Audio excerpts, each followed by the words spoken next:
మాటల ద్వారా వాక్యం ద్వారా మీరు మహిమ పొందండి.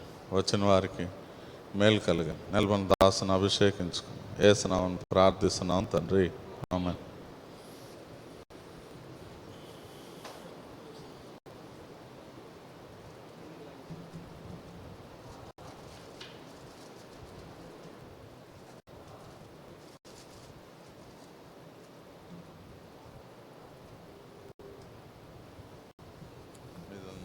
మీకుందా?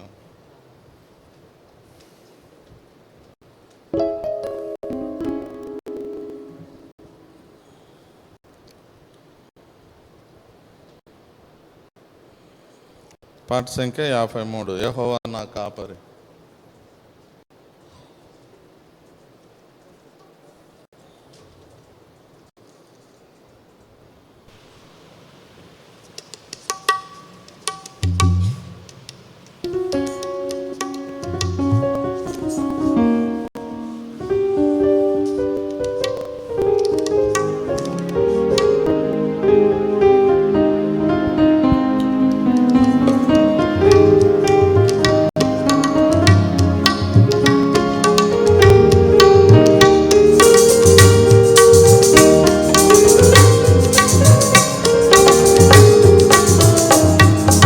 యెహోవా నా కాపరి,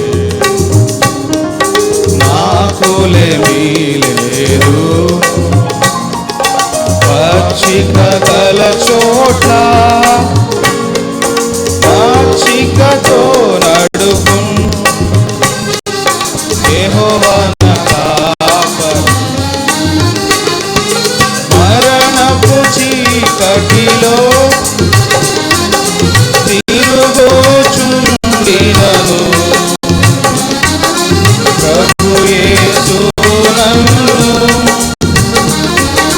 కరుణతో ఆదరించును. మరణపు చీకటిలో తిరుగుచుండినను. ప్రభు యేసు నన్ను కరుణతో ఆదరించును. యెహోవా నా కాపరి, నాకులేమీ లేదు. పచ్చిక గల చోట పచ్చికతో నడుపును. పగవారి ఎదుట ప్రేమతో నొక విందు. ప్రభు సిద్ధము చేయుము. పరవశముందెదను. పగవారి ఎదుట ప్రేమతో నొక విందు. ప్రభు సిద్ధము చేయుము. పరవశముందెదను. యెహోవా నా కాపరి, నాకులేమీ లేదు. పచ్చిక గల చోట్ల పచ్చికతో నడుపు. నూనెతో నా తలను అభిషేకము చేయుము. నా హృదయము నిండి పొర్లుచున్నది. నూనెతో నా తలను అభిషేకము చేయుము. నా హృదయము నిండి పొర్లుచున్నది. యెహోవా నా కాపరి, నాకులేమీ లేదు. పచ్చిక గల చోట పచ్చికతో నడుపును. చిరకాలము నేను ప్రభు మందిరములో వసించెదనిరతం సంతసముగను చిరకాలము నేను ప్రభు మందిరములో వసించెదనిరతం సంతసముగను యెహోవన కాపరి నాకులేమీ లేదు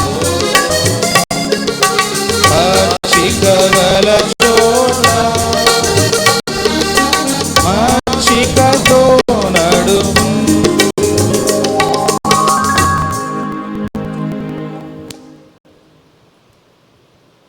పాట సంఖ్య 55 సిలువేయే నీ గురిగా.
దాటించు వారెవ్వరు యేసు ప్రభుండే దాటించువాడు యేసు ప్రభుండే దాటించువాడు నీదు చుక్కాని యేసే నీదు చుక్కాని యేసే సిలువాయే నీ గురిగా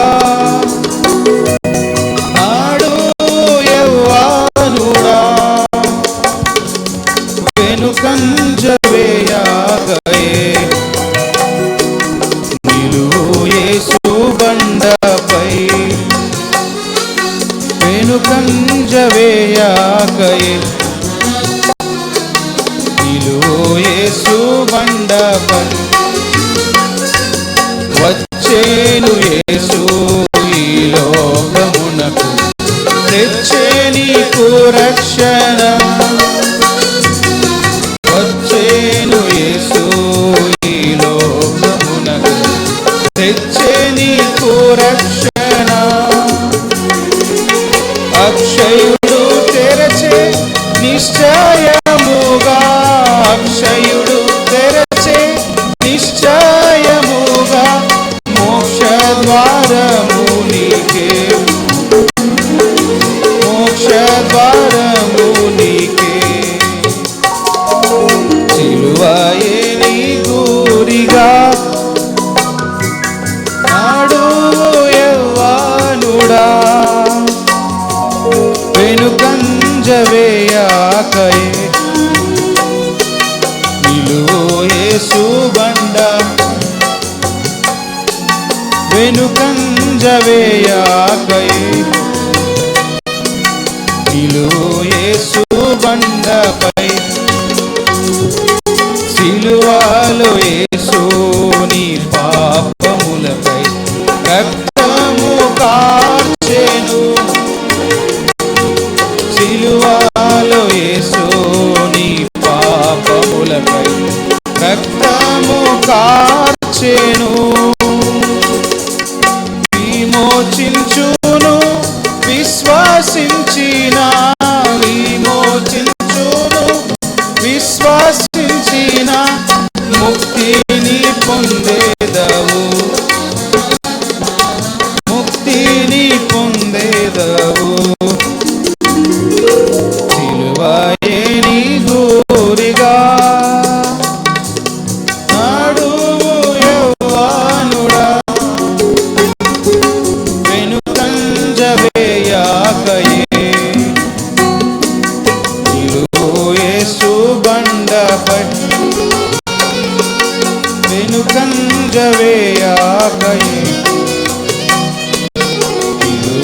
యేసు బండ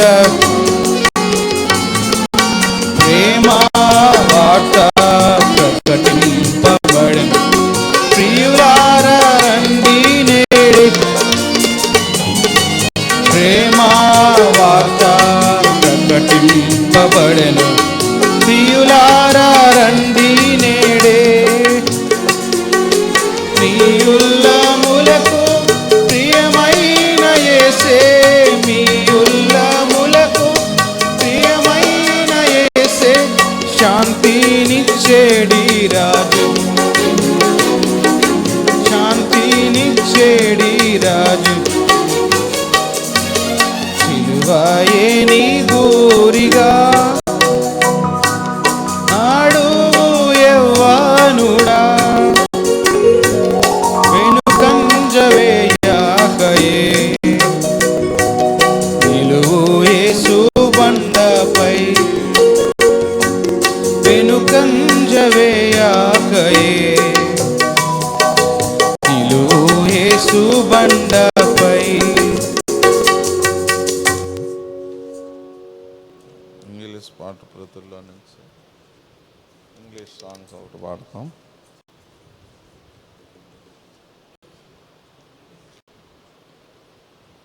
చెప్పండి, మీరు ఏమన్నా చెప్తారు? సిస్టర్స్ ఎవరైనా చాయిస్ చెప్తారా?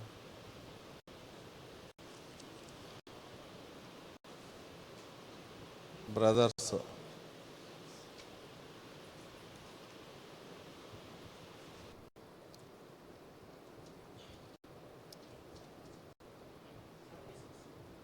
ఆ?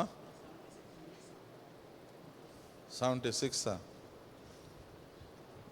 నా బుక్లో 76 లేదా?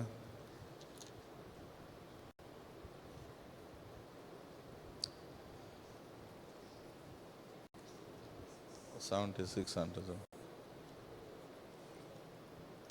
Have you Bjorn to Jesus.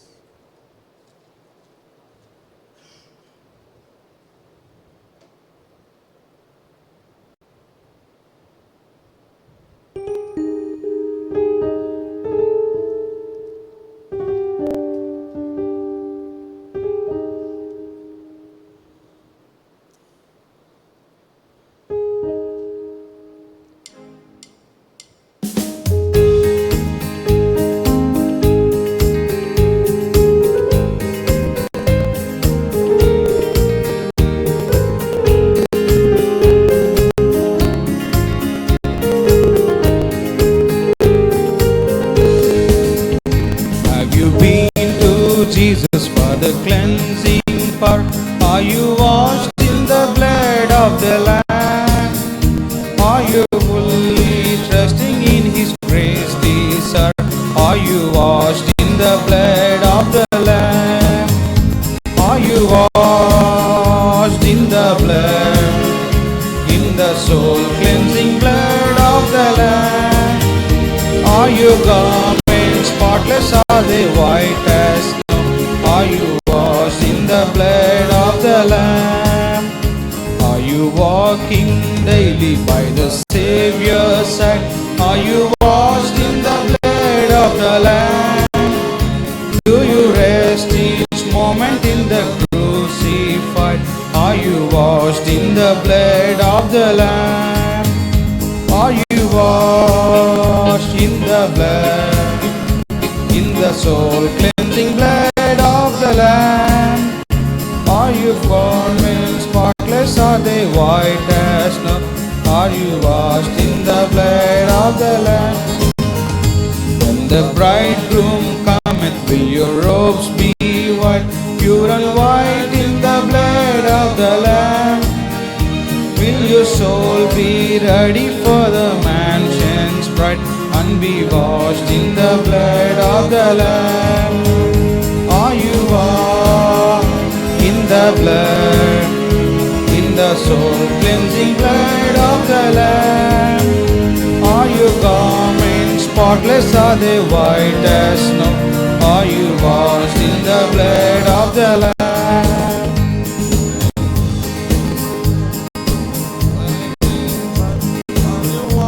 In the blood of the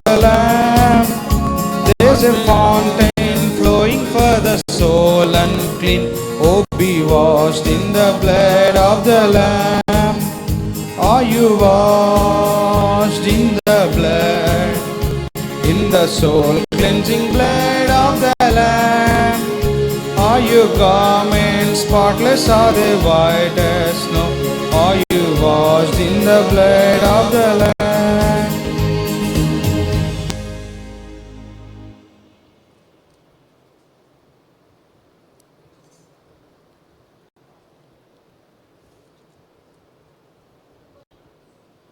Huh?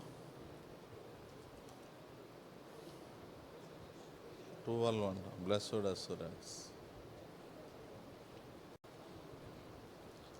Song number 12.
Blessed assurance, Jesus is mine. Oh, what a foretaste of glory divine, heir of salvation, purchase of God, born of His Spirit, washed in His blood. This is my story, this is my song, praising my Savior all the day long. This is my story, this is my song, praising my Savior all the day long. Perfect submission, perfect delight, visions of rapture burst on my side, angels descending from above, echoes of mercy, whispers of love. This is my story, this is my song, praising my Savior all the day long. This is my story, this is my song, praising my Savior all the day long. Perfect submission, all is at rest. I in my Savior, I'm happy and blessed, watching and waiting, looking above, filled with His goodness, lost in His love. This is my story, this is my song, my Savior all the day long. This is my story, this is my song, praising my Savior all the day long. Song number 13. Oh, what a wonderful.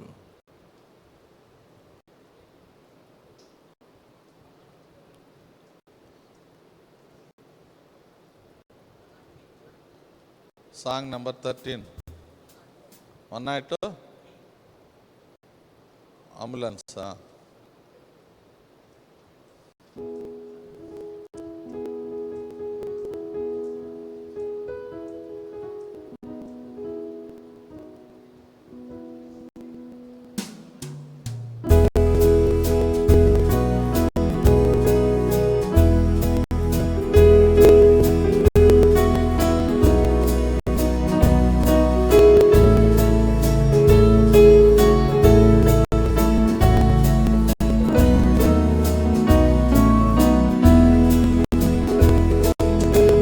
What a wonderful, wonderful day, day I will never forget.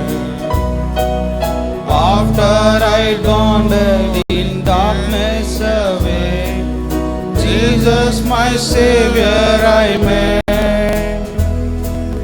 Oh, what a tender, compassionate friend, He met the need of my heart. Shadows dispelling, with joy I am telling, He made all the darkness depart. Heaven came down and glory filled my soul, when at the cross my Savior made me whole.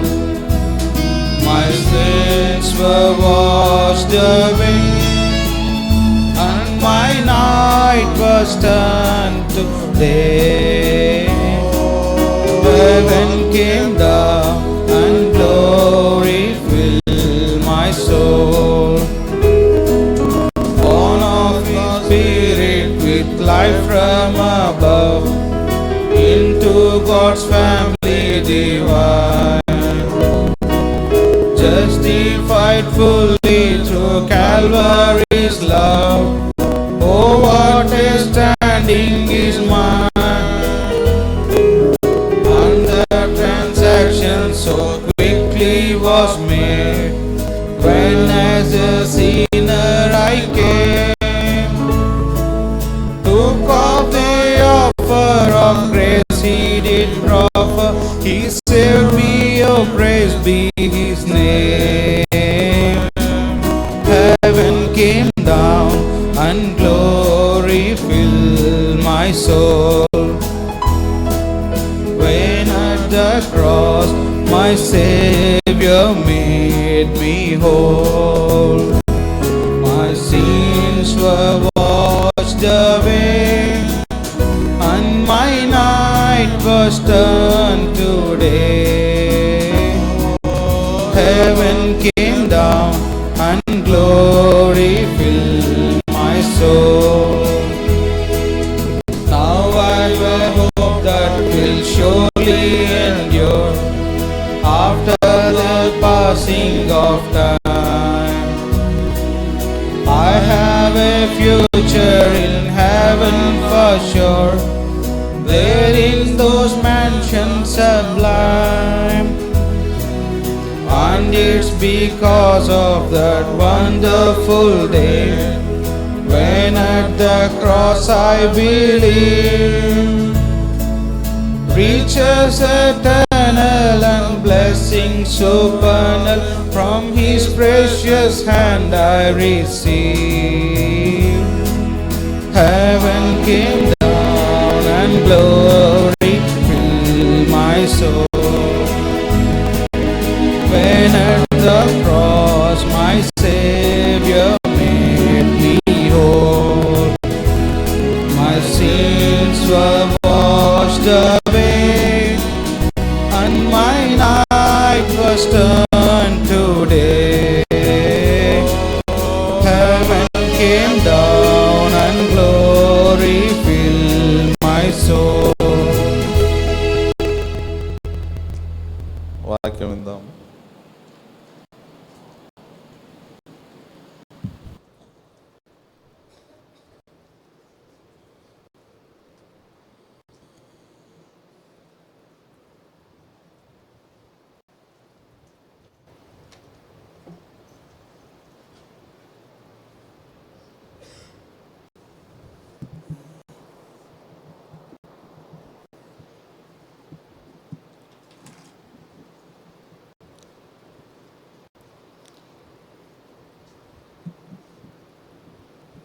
ప్రభునామమున అందరికీ వందనాలు. దేవుని యొక్క పరిశుద్ధ గ్రంథంలో నుండి లూకా సువార్త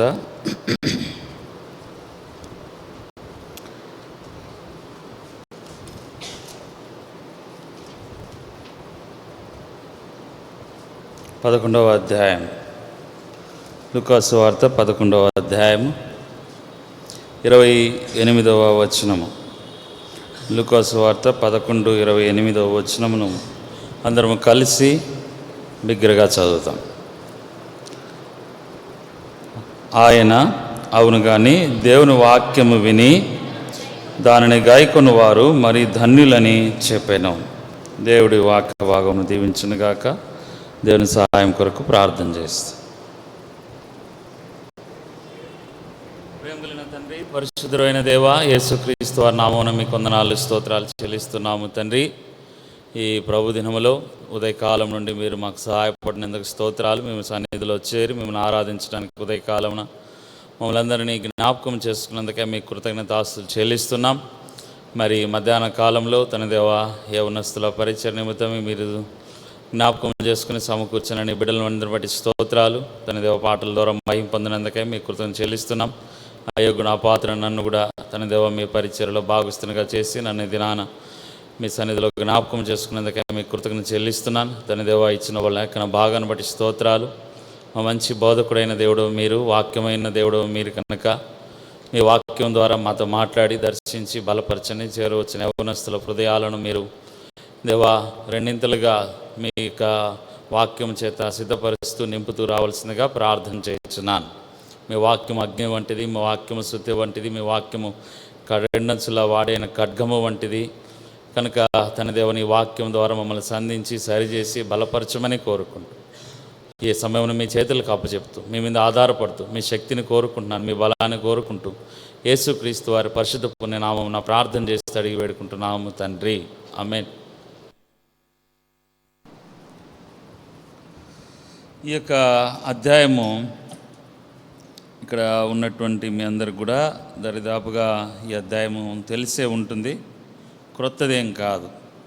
ఈ అధ్యాయంలో ఉన్నటువంటి ప్రాముఖ్యత ఏంటంటే ప్రతి మాట ప్రభువైన యేసుక్రీస్తు వారు సాక్షాత్తు ఆయన పలికినట్టు మాటలు. అంటే బైబిల్ అంతా దేవుడు పలకలేదా అని అంటే దేవుడు పలికిన మాటలే బైబిల్ అంతా. కానీ దేవుడు అనేకమైనటువంటి సందర్భాల్లో తన శిష్యుల ద్వారా ప్రవక్తల ద్వారా బయలుపరిచినటువంటి మాటలు ప్రవక్తలు రాస్తూ వచ్చినారు. ఇక్కడ ఎస్పెషల్లీ శిష్యులు ఏం చేస్తూ వచ్చినారు, క్రొత్త నిబంధనకు వచ్చేటప్పటికి యేసు ప్రభు వారిని చూసి ఆయన చేసిన కార్యములు, ఆయన మాట్లాడిన మాటలు అక్కడ లిఖితము అవుతూ వచ్చినాయి చాలా వరకు. అట్లా మనం చూసినప్పుడు ఈ 11వ అధ్యాయంలో దేవుడు పలికినటువంటి మాటలే అక్కడ లిఖితం అవుతూ వచ్చినాయి. ఆ విధంగా ఈ అధ్యాయంలో దేవుడు కొన్ని అద్భుతములు చేస్తూ వచ్చినప్పుడు, ప్రాముఖ్యంగా ప్రార్థన గురించి మాట్లాడుతూ వచ్చినప్పుడు ఆ గుంపులో ఒక స్త్రీ ఆ యేసుప్రభు వారి యొక్క మాటలు విని, యేసుప్రభు వారి యొక్క అద్భుతాలు చూసి ఆశ్చర్యశక్తురాలై ఆమె యేసుప్రభును పొగుడుతూ ఉంది. యేసుప్రభును ఆమె గొప్పగా వర్ణించింది. యేసుప్రభును వర్ణించడం మాత్రమే కాకుండా ఇంకొక అత్యుత్సాహమైనటువంటి సంతోషమై యేసుప్రభు వారి యొక్క తల్లిని గురించి ఆమె పొగిడింది. యేసుప్రభు వారి యొక్క తల్లిని గురించి పొగిడినటువంటి సందర్భం అది. నిన్ను కనినటువంటి గర్భము ఎంతో గొప్పది అని యేసుప్రభు వారి యొక్క తల్లిని ఆమె గణపరుస్తూ ఉంది. సహజంగా అంతే కదా, బిడ్డలు ఎవరైనా ఒక ఉన్నతమైన స్థాయికి వెళ్ళినప్పుడు వాళ్ళ గురించి ఏమంటారు, వీళ్ళ తల్లిదండ్రులు ఎవరు, వీళ్ళు ఇంత మంచిగా ఉన్నారే అని అంటారు. అదేవిధంగా ఇక్కడ యేసుప్రభుని చూసి ఆమె ఆ యేసుప్రభు యొక్క తల్లిని పొగుడుతూ ఉంటే యేసుప్రభు వారు ఒక మాట అన్నటువంటి ప్రాముఖ్యమైన మాట ఏందంట, అవును కానిమ్మా నా తల్లి గొప్పదే కాదనలేదు నేను, అయితే దేవుని వాక్యము విని దానిని గాయకొనిన వారు మరి ధన్యులు. అర్థమైందా మీకు? నా తల్లి గొప్పదే కాదనట్లేదు నేను, కానీ నేను చెప్తున్నటువంటి వాక్యము, ఈ ధర్మశాస్త్రము ఎవరైతే వింటారో విని మళ్ళీ ఏం చేయాలా, గాయకొనాలా, అంటే దానిని అనుసరించేవారు, దాని ప్రకారం జీవించేవారు. వాళ్ళు ఎటువంటి వారంట? మరీ గొప్పవారు, మరీ ధన్యులు. అంటే ఎవరికంటే గొప్పవారు? మరియమ్మ కంటే గొప్పవారు. మరియమ్మ నా తల్లి కంటే గొప్పవారు. నా తల్లిని నువ్వు పొగుడుతున్నావు, కాదనలేదు, మంచిదే. ఆమె కంటే గొప్పవారు ఎవరు? దేవుని వాక్యమును విని దాని ప్రకారము జీవించేవారు, దానిని గాయకొని వాక్యమును వారి జీవితంలో అవలంబించేవారు నా తల్లి కంటే గొప్పవారు అంటున్నారు. సరే, ఎందుకు ఆ యేసుప్రభు వారి యొక్క తల్లి గురించి అక్కడ ప్రస్తావించాల్సి వచ్చిందంటే, యేసుప్రభు వారి యొక్క తల్లి మరియమ్మ గారి యొక్క త్యాగము చాలా గొప్పది, చాలా గొప్పది. యేసుప్రభు వారు లోకరక్షకుడు, సర్వలోక రక్షకుడైనటువంటి ప్రభుని యేసుక్రీస్తు వారి లోకానికి రావడానికి మార్గమైంది మరియమ్మ. అర్థమైందా? మరియమ్మ గురించి చెప్పాలంటే చాలా ఉంది, మనకు అది వేరే సందర్భం వెళ్ళిపోతుంది, వేరే మెసేజ్ అయిపోతుంది. మొత్తానికి మరియమ్మ యొక్క త్యాగము, మరియమ్మ భర్తగా ఉన్నటువంటి యోసేపు యొక్క త్యాగము ఎంతో గొప్పది. వెలకట్టలేని త్యాగం వాళ్ళు చేసింది యేసు ప్రభుని ఈ లోకానికి తేవడానికి. అది మీరు ధ్యానిస్తే అర్థమవుతుంది. సరే, వారి యొక్క త్యాగానికంటే నువ్వు గొప్పవాడు అవుతావు. అర్థమవుతుందా? వారి యొక్క త్యాగానికంటే నువ్వు గొప్పవాడు ఎప్పుడు? దేవుని వాక్యాన్ని విని గాయకుంటే, దేవుని వాక్యాన్ని విని గాయకుంటే వారి త్యాగానికంటే గొప్పవాళ్ళు అవుతావు. ఎంత గొప్ప ఆశీర్వాదం ఇస్తున్నాడు చూడండి దేవుడు, ఎంత గొప్ప ఆశీర్వాదానికి మనల్ని పిలుస్తున్నాడు చూడండి దేవుడు. అందుకే పేతురు రాసిన పత్రికలో ఏమంటాడు? మీరెవరో ఆశీర్వాదమునకు వారసులవుటకే నేను మిమ్మల్ని పిలిచి తిని. మనం దేని కొరకు పిలువబడ్డామంటే ఆశీర్వాదానికి వారసులవటానికే, యేసుప్రభు యొక్క మార్గంలోకి పిలువబడ్డాం అనేది మనము మర్చిపోకూడదు. మరి ఆశీర్వాదాలు ఎందుకు పొందుకోకూడదు? ఆశీర్వాదాలు ఎందుకు అనుభవించకూడదు? క్రైస్తవులుగా, క్రైస్తవ బిడ్డలుగా. కాబట్టి దేవుని వాక్యము ఎప్పుడైతే విని గాయకుంటామో అప్పుడే ఆశీర్వాదం. ఇప్పుడు మనం ఏం చెప్తున్నాడు ఆయన ఈ అధ్యాయంలో, ఎందుకు వినమంటున్నాడు అంటే కొన్ని విషయాలు నేను చూపిస్తాను. 5వ వచనంలో మీరు గమనిస్తే, 5వ వచనం కంటే ముందుగా 9వ వచనం మనందరం కలిసి చదువు. అందరికి తెలిసినటువంటి వచనము మనందరం కలిసి చదువుతాం. అటువలే చదవండి, మీరును చదవాలి అందరు గట్టిగా చదవండి వాక్యం. 9వ వచనం, నన్ను చూడొద్దండి.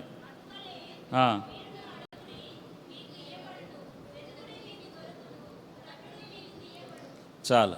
ఏం సిస్టర్స్ వాయిస్, బ్రదర్స్ వాయిస్ వినబడదా? అంటే వీధుల్లో బయట ఇంటికాడ వినబడుతుందా? బ్రదర్స్ చదవండి 9వ వచనం.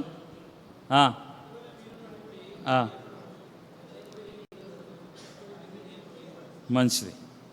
కాబట్టి ఇక్కడ ఈ వచనము మీ అందరికి తెలుసు. ఎవరైనా తెలియదు నాకు ఈ వచనం అన్న వాళ్ళు ఎవరైనా చేయొద్దండి. తెలియదు అన్న వాళ్ళు అందరికీ తెలుసు. మంచిది.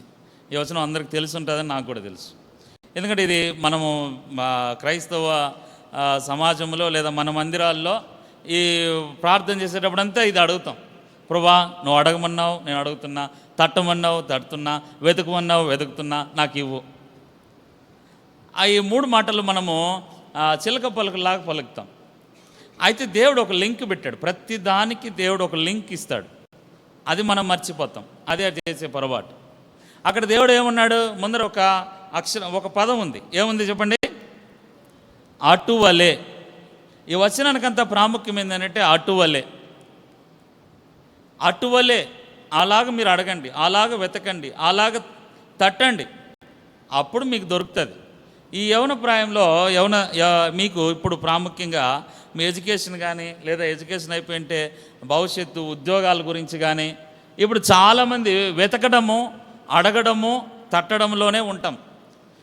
ఇప్పుడు ఒక కోర్సు అయిపోయింది, ఇంకో కోర్సు దేనికి జాయిన్ అవ్వాలి, లేదా కోర్సు పూర్తిగా అయిపోయింది, చదువు అయిపోయింది, ఇంకా జాబ్ కోసం వెళ్ళాలని డిసైడ్ అయిపోయింటే ఏ జాబ్, ఏ కంపెనీ, దానికి దీనికి అప్లికేషన్లు వేసి ఇదే పని మీద ఉంటాం. ఇదే పని మీద ఆ కంపెనీ నుంచి రాలేదు, ఈ అంకులు ఇక్కడి నుంచి రాలేదు కాల్ లెటర్, అక్కడి నుంచి రావాలి కాల్ లెటర్, ప్రార్థన చేయండి, ప్రార్థన చేయండి, ఇవే ప్రార్థనలే ఉంటాయి, వేరే ప్రార్థనలు ఉండవు.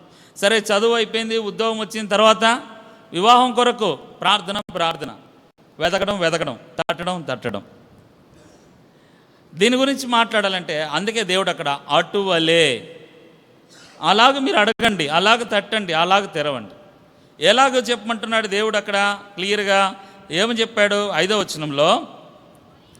మరియు ఆయన వారితో ఇట్లా, నేను మీలో ఎవరికైనా ఒక స్నేహితుడు ఉండగా అతడు అర్ధరాత్రి వేళ ఆ, ఆ, ఆ, ఆ, ఆ, ఆ, ఆ, ఆ, ఆ,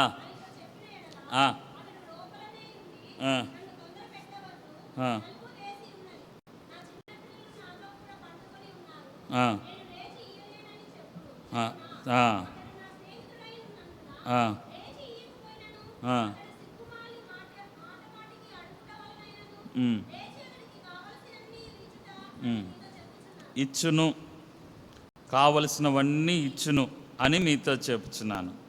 కాబట్టి ఆ విధంగా మీరు అడగండి. ఏ విధంగా అడిగాడు ఆయన అంటే బాగా గమనించండి. నేను చెప్తాను, ఇంక నేను చెప్తాను, ఇంక మీరు బైబిల్ చూడాల్సిన పల్ల. అక్కడ దేవుడు ఏం చెప్తున్నాడు, ఒక ఉపమానం చెప్పాడు. శిష్యులు వచ్చి యేసు ప్రభు వారిని, అయ్యా మేము ఎట్లా ప్రార్థన చేయాలి అని యేసు ప్రభు వారిని అడిగారు. యేసు ప్రభు వారిని ఎందుకు ప్రార్థన చేయమని అడిగాడంటే, యేసు ప్రభు వారిలో ఉండేటువంటి గొప్ప శ్రేష్టమైనటువంటి లక్షణంలో ఒక లక్షణం ఏంటి? ప్రార్థనా జీవితం. ప్రార్థనా జీవితం. యేసు ప్రభు వారు ఉదయం అంతా పరిచర్య చేసుకుంటూ రాత్రి అంతా ఏం చేసేవారు? ప్రార్థన. ఒక చోటు ఉంది, ఆయన అలవాటు చొప్పున, అంటే ఆయన అలవాటు ఏంటి? ప్రార్థన. అలవాటు చొప్పున ఆయన ప్రార్థనకి వెళ్ళిపోతాడు. రాత్రి అయితే గెత్సెమనే ఇటువంటి తోటకి వెళ్ళిపోతాడు ప్రార్థన అయితే. ఎంత ప్రార్థన చేస్తాడు దేవుడు అనేది మనం ఒకసారి ధ్యానిస్తా పోతే, అంటే యోహాను సువార్తలో ఉంటుంది, ఇంకా చాలా చోట్ల. యేసు ప్రభువు వారు సిలువ వేయడానికి ముందుగా ఆయన ప్రార్థన చేస్తూ ఉంటే ఏం జరిగింది? సిలువ వేయడానికి ముందు రోజు ఆయన ప్రార్థన చేస్తుంటే చెమట రక్త బిందువుల్లాగా పడతా అంటే కూడా ఆయన ప్రార్థన ముగించడం లేదు. బాగా ఆలోచన చేయండి. చెమట రక్త బిందువుల్లాగా పడిపోతూ ఉంది, ముద్ద రక్త బిందువు ముద్దాడుంది, ఆయన ప్రార్థనలోంచి దేవుడు లేయడంలే. అంటే ప్రార్థన యందు యొక్క పట్టుదల దేవుడు ఎంత గొప్పగా ఉందో మనకు చూపిస్తున్నాడు. అర్థమైందా?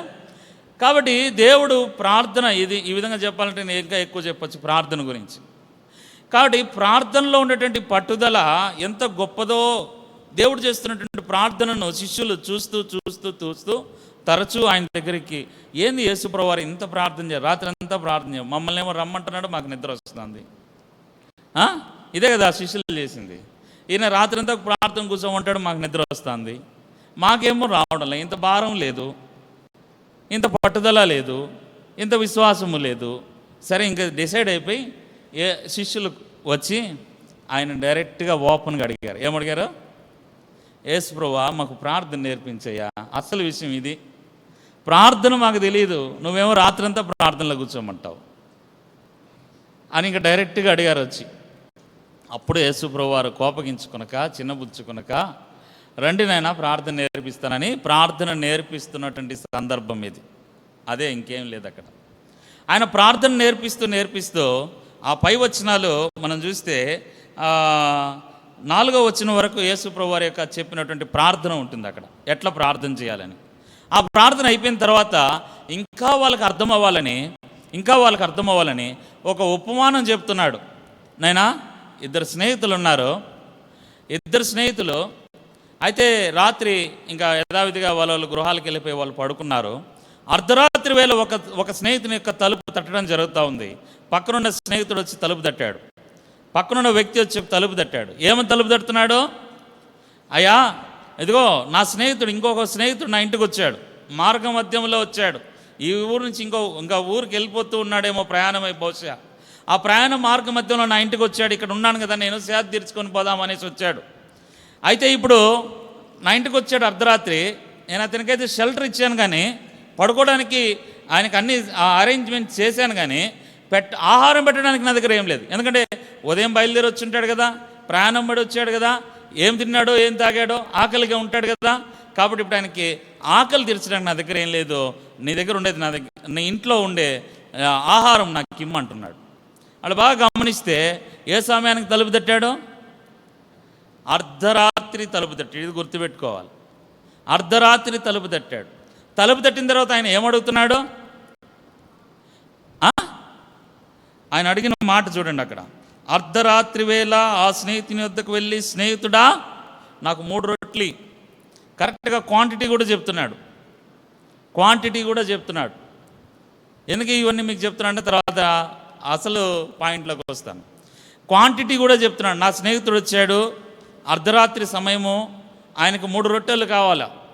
ఎందుకంటే ఆయన ఫుల్ ఫ్లెజ్డ్గా ఆయన తిని తృప్తి పొందాలి. నాకు సగం సగం పెట్టడం నాకు కొంతమందికి ఉంటుంది. కొంతమంది ఎవరికైనా ఇంట్లోకి వెళ్ళినప్పుడు మనం వాళ్ళ ఇంట్లో ఊరికే ఏదో మొహమాటానికి లైట్గా తిన్నా కూడా వాళ్ళు ఒప్పుకోరు. తిను తిను తిను తిను అని పెడతారు, ఫుల్గా మనం తినలేనంత పెడతారు. వాళ్ళు అంటారు, మా ఇంటికి ఎవరు వచ్చినా కూడా అరవ కొరవ పెట్టడం మాకు ఇష్టం లేదు అంటారు కొంతమంది. అట్లున్నాడేమో బహుశా ఈయన కూడా. నా స్నేహితుడికి నేను అరాకొరవ పెట్టడం ఇష్టం లేదు కాబట్టి నాకు కరెక్ట్గా 3 రొట్టెలు అని అడుగుతున్నాడు. అడుగుతూ నా స్నేహితుడు ప్రయాణం ముందు మార్గ మధ్యలో వచ్చాడని చెప్తూ, అతడు లోపలనే ఉండి నన్ను తొందర పెట్టవద్దు, తలుపు వేసి ఉన్నది, నా చిన్న పిల్లలు నాతో కూడా పండుకొని ఉన్నారు, నేను లేచి ఇయ్యలేదని చెప్పునా. అతడు తన స్నేహితుడైనందున లేచి ఇయ్యకపోయినను అతడు సిగ్గుమాలి మాటి మాటికి అడుగుట వలనైనను లేచి అతనికి కావలసినవన్నీ ఇచ్చిన కదా. 3 రొట్టెలు అడిగితే ఆయన లేచి అన్నీ ఇచ్చేసినాడంట. రొట్టెలతో పాటుగా దానికి కావలసినటువంటి పక్కన కూరలు ఇచ్చింటాడు, తాలింపు ఇచ్చినాడు, పెరుగు ఇచ్చినాడు, మజ్జిగ ఇచ్చినాడు, నీళ్లు కూడా ఇచ్చింటాడు. మెను అంతా ఇచ్చేసినాడు. ఇంకా ఎత్తుకొనిపో, నీకేమేం కావాలో తీసుకెళ్ళిపో. ఎందుకు నువ్వు మాటి మాటికి తలుపు తడుతున్నావు? రెండవది సిగ్గుమాలి తలుపు తడుతున్నావు కాబట్టి నీకు ఏమేం కావాలో తీసుకెళ్ళిపో అని విసుక్కుంటాయినా గొనుక్కుంటాయినా ఇచ్చేసినాడు ఆయన. కారణం ఏంటంటే ఆ మాటకి కింద చూడండి, 8వ వచనం, అతడు తన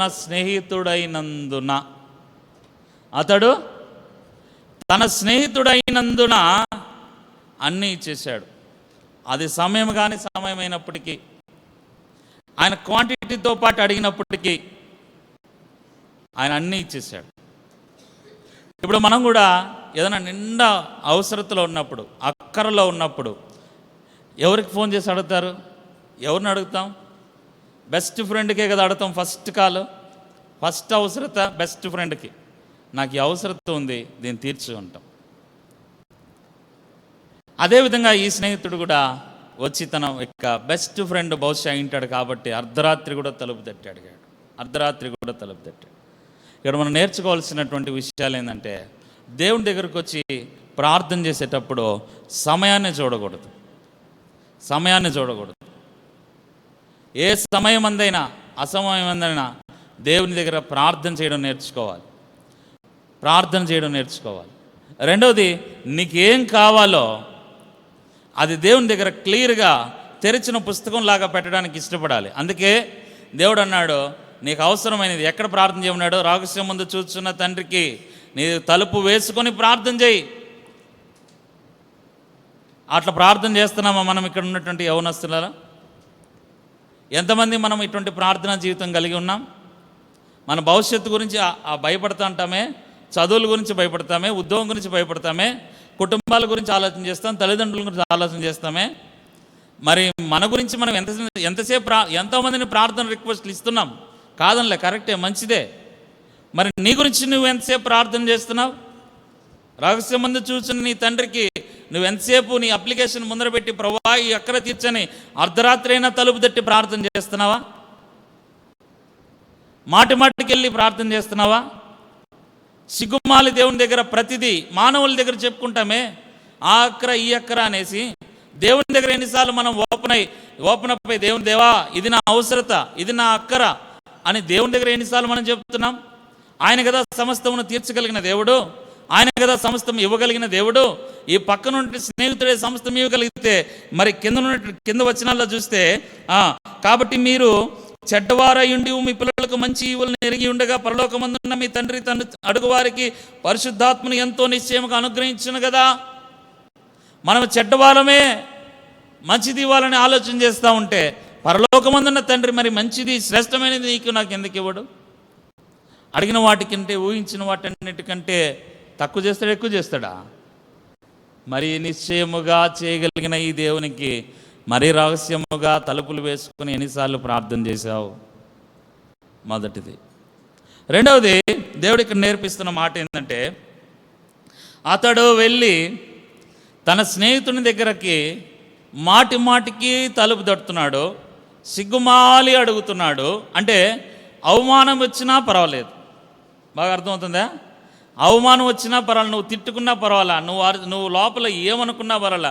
స్నేహితుని అట్లే కదా తడతాం, ఏదైనా నిండా అవసరం వస్తే, అరే నాయన నువ్వు తిట్టుకున్నా పర్వాలా, నువ్వు నన్ను అరిచినా పర్వాలా, నాకు మాత్రం ఈ హెల్ప్ చేయాల్సింది నువ్వు అని అడిగిన సందర్భాలు ఉంటాయి కదా. అట్లా ఈయన కూడా బహుశా డిసైడ్ అయిపోయినాడు, నువ్వు నన్ను ఏమనుకున్నా పర్వాలేదు కానీ నాకు అక్కర తీర్చని.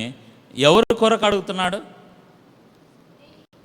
ఇంకొక స్నేహితుని కొరకు అడుగుతున్నాడు. అది అసలు విషయం. ఆయన కొరకు అడగట్లేదు. అక్కడ అర్ధరాత్రి తలుపు తట్టి నువ్వు తిట్టుకున్నా పర్వాలేదు అని పాపము మాటి మాటికి సిగ్గుమాలి తల ఉంచుకున్న ఆ నిలబడి ఆయన కొరకు అడగట్లేదు, ఇంకొక స్నేహితుని కొరకు అడుగుతున్నాడు. ఇక నేర్చుకోవాల్సినటువంటి అంశం ఏంటంటే, నీ స్నేహితుల కొరకు నువ్వు ఎన్నిసార్లు దేవుని దగ్గర ప్రార్థన చేశావు? ఎన్నిసార్లు నీ స్నేహితుల కొరకు దేవుని దగ్గర బ్రతిమాలావు? ఎన్నిసార్లు మీ స్నేహితుల కొరకు దేవుని సన్నిధిలో నిలబడి ప్రార్థన చేసిన వారుగా ఉన్నారు? స్నేహితులు ఈ కాలంలో నేను ఎందుకు ఈ అంశం తీసుకుంటూ వచ్చినానంటే, ఫ్రెండ్షిప్ లేనిదే తల్లిదండ్రులనైనా నిర్లక్ష్యపరుస్తున్నారు, ఇంట్లో వాళ్ళనైనా నిర్లక్ష్యపరుస్తున్నారు, కానీ స్నేహితులు నిర్లక్ష్యపరచడంలే. ఫ్రెండ్ ఫ్రెండ్ ఫ్రెండ్ ఫ్రెండ్ అని జీవితాలు కూడా నాశనం అయిపోతున్నాయి. చాలామంది చాలా చోట్ల చూస్తూ ఉంటే, మరి ఆ ఫ్రెండ్స్ కోసం ఎంతవరకు నువ్వు ప్రార్థన చేస్తున్నావు? ఆ ఫ్రెండ్ని రక్షించడానికి ఎంతవరకు ప్రార్థన చేస్తున్నావు? ఆ ఫ్రెండ్ని నడిపించడానికి, మందిరం నడిపించడానికి ఎంతవరకు ప్రార్థన చేస్తున్నావు? ఆ ఫ్రెండ్ నాశన గోతిలో ఉంటే ప్రార్థన చేసావా? ఆ ఫ్రెండ్ లోకంలో పడి ఉంటే ప్రార్థన చేసినావా? ఆ ఫ్రెండ్ మందిరానికి రావాలని ప్రార్థన చేసినావా? మరి ఆ ఫ్రెండ్తో నువ్వు తిరగడానికి ఇష్టపడుతున్నావు కదా, ఆ ఫ్రెండ్ వెళ్ళిన చోటుకంతా నువ్వు వెళ్ళడానికి ఇష్టపడుతున్నావు కదా, ఆ ఫ్రెండ్ మాట్లాడినప్పుడంతా మాట్లాడడానికి ఇష్టపడుతున్నావు కదా, ఆ ఫ్రెండ్ ఫోన్ చేసి గంట సేపు మాట్లాడినా టైం వేస్ట్ చేస్తున్నావు కదా, మరి ఆ ఫ్రెండ్ కోసం నువ్వు ఎంతసేపు ప్రార్థన చేస్తున్నావు? ఇది దేవుడు అడుగుతున్నటువంటి ప్రశ్న. ఇంకొక స్నేహితుని కొరకు ఆయన అర్ధరాత్రి తలుపు తడుతున్నాడు.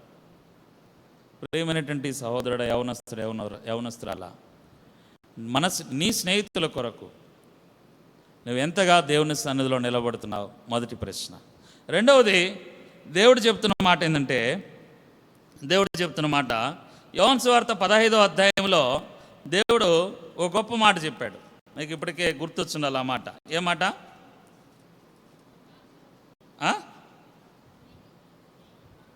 13వ వచనం.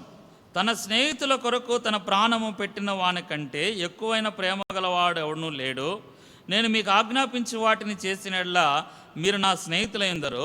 దాసుడు తన యజమానుడు చేయు దానిని ఎరుగడు గనక ఇక మిమ్మల్ని దాసులని పిలవక స్నేహితులు అని పిలుచుచున్నాను అంటున్నాడు దేవుడు. స్నేహితులని ఎవరు పిలుస్తున్నాడు? నీవు నా స్నేహితుడు అని ఎవరిని అంటున్నాడమ్మా?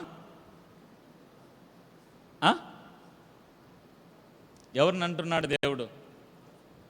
అందుకే బైబిల్ చదవమన్నప్పుడు చూడాలా రెఫరెన్స్.